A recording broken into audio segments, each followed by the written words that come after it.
Hey guys, welcome back. So I'm going to start off priming my face with this Makeup Forever primer. I really love this primer just to fill in your pores and make your makeup go on really smooth.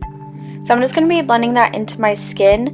And then I'm going to use these CoverFX custom enhancing drops just to highlight my face a little bit underneath. Just kind of as like a luminous primer. You can use these drops in a number of different ways. So I'm just using it sort of like a primer just to give my face some illumination. And then I'm going to color correct using the green concealer from this Makeup Forever Creme concealer palette. And I'm just going to be blending this on the areas that I have some redness. And then going over with just a regular skin color concealer.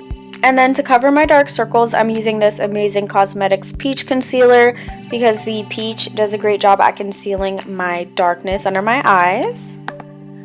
And then for foundation, I'm using the Loreal Pro Matte Foundation, and I'm just going to be buffing this into the skin. I recently started using this again. I used to use it all the time, and I really love it. It just lasts all day, and the finish is really beautiful. It's a great foundation, especially if you have oily skin, because it is a matte foundation, but it's not too matte, if you know what I mean. So I really like it. And after I blend it, I just go over everything with my beauty blender to make it look nice and flawless. And then for concealer, I'm using the LA Girl HD Pro Concealer. I believe this is in the shade Porcelain. I like to use a really nice light shade, and I just put that underneath my eyes, the chin, down the bridge of my nose, and my forehead. And I do use quite a bit, but the good thing about using a beauty blender or a sponge to blend it out is that it does pick up a lot of the product, which is what makes the application so seamless and makes it look really nice and flawless. So you can use a little extra product and get away with it. And then I just set it with my Mercier translucent powder. No baking, just going to set that and then pat it in with a sponge just to make sure it doesn't look too powdery.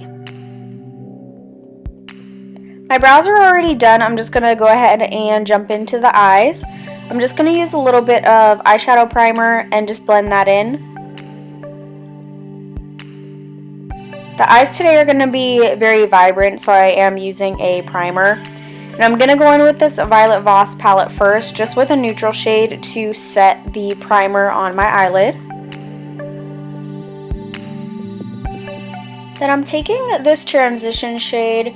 It's kind of like a mid-tone brown, and I'm just going to be placing this into my crease, just blending that out up onto the brow bone, just making that look nice and blended. And then I also bring it down to the lower lash line as well.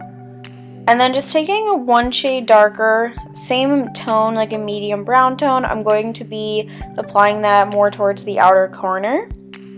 And then for the color, I'm using the Drenched Metals palette, same from Violet Voss. And I'm using this really nice teal blue shade.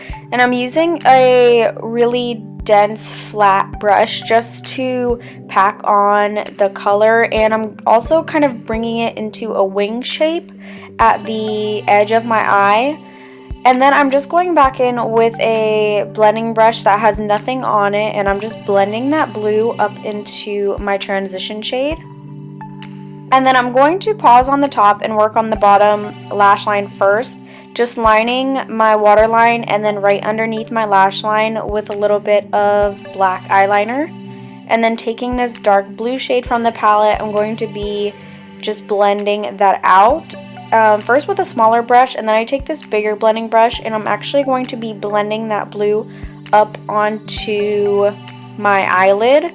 And just to the outer corner area, just to deepen that outer corner and then give some dimension to the eyes. And I'm keeping that wing kind of shape on the outer corner. And then I just take a brush with nothing on it just to blend everything out. And then for a pop in the center, I'm just taking this white shimmer shade and putting it into the center of my eye. And then I'm taking this glitter pen from Urban Decay, and it's a really nice teal color. It goes well, so I'm just adding some glitter to the top and bottom lash line. And then just coating my lashes with some mascara, I'm going to pop on some Creative Soul lashes. These are the lashes in the style Sublime. And then for my contour, I'm just going to use my Too Faced Milk Chocolate Soleil powder. I really love this for contouring because it's not too warm, and it's a good alternative if you don't want to cream contour because it gets the job done. It makes your face nice and sculpted.